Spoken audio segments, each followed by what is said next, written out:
Right, in this video I'm going to show you how we're going to mount our metal onto our little board. So what you want to do before you do that is just make sure again your metal is nice and even. There's no wonky bits. And just gently roll over this part of your design. You don't want to flatten out anything.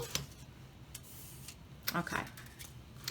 So this was our little cardboard.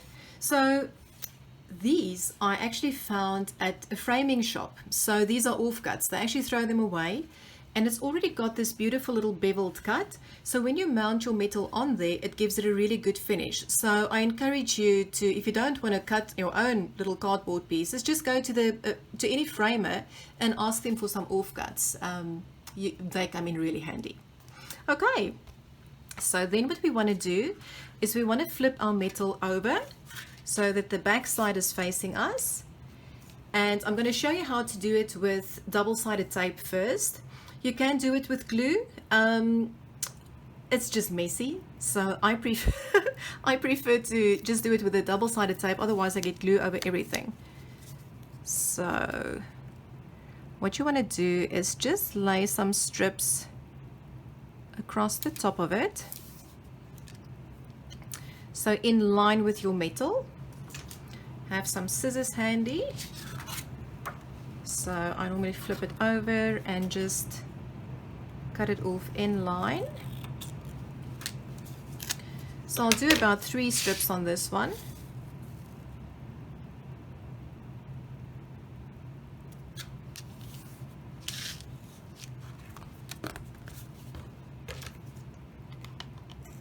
And just be careful as you flip your metal over that you don't bend it.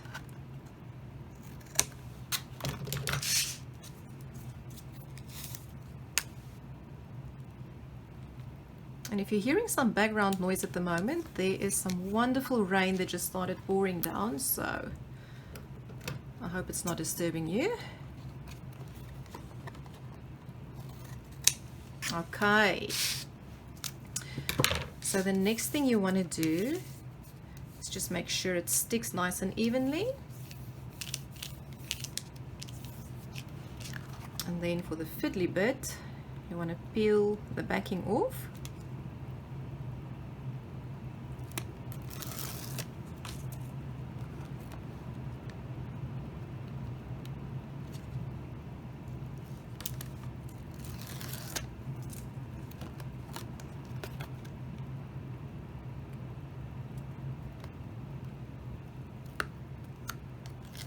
Okay, like that.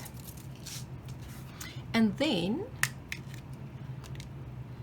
we're gonna lay this front bit with the nice beveled edges on its, so facing downward.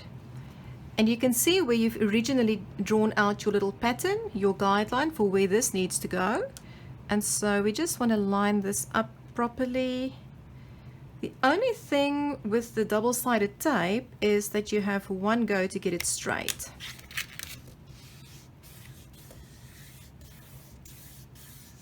Okay. So then for the corners, I don't do fancy corners because I find that most of the time they don't line up evenly. This is just the way I do it. You can find what works for you. This is just my tip.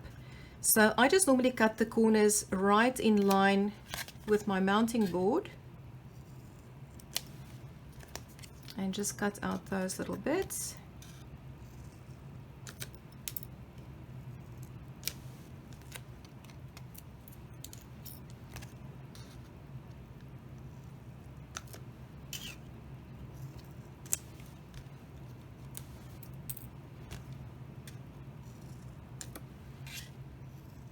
Okay. And now for the next part, there's various ways to do this. The way I found most effective to get a really nice professional look is to start at one side, flip it over until about, let's say, sort of 2/3 over. And then you want to take one of your paper pencils, and because they're angled, it works really well. So you just gradually work your way all the way over it like that, And there you can see you've got a really nice finish. So we'll do that for the rest of it as well. So again, just folding over to about there, and then gradually using our paper pencil to flatten it down all the way. You can see it does bend a little bit, so that's the reason why I use this tool.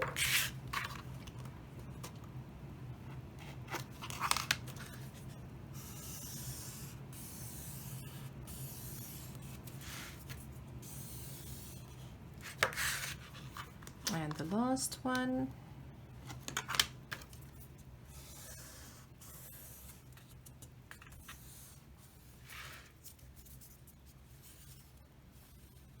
And there you have it.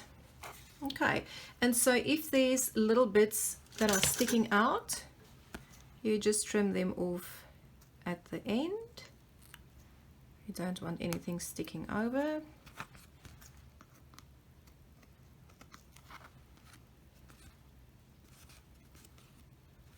Alrighty. So there we go. And then you can take, actually, ooh, just use a little cotton ball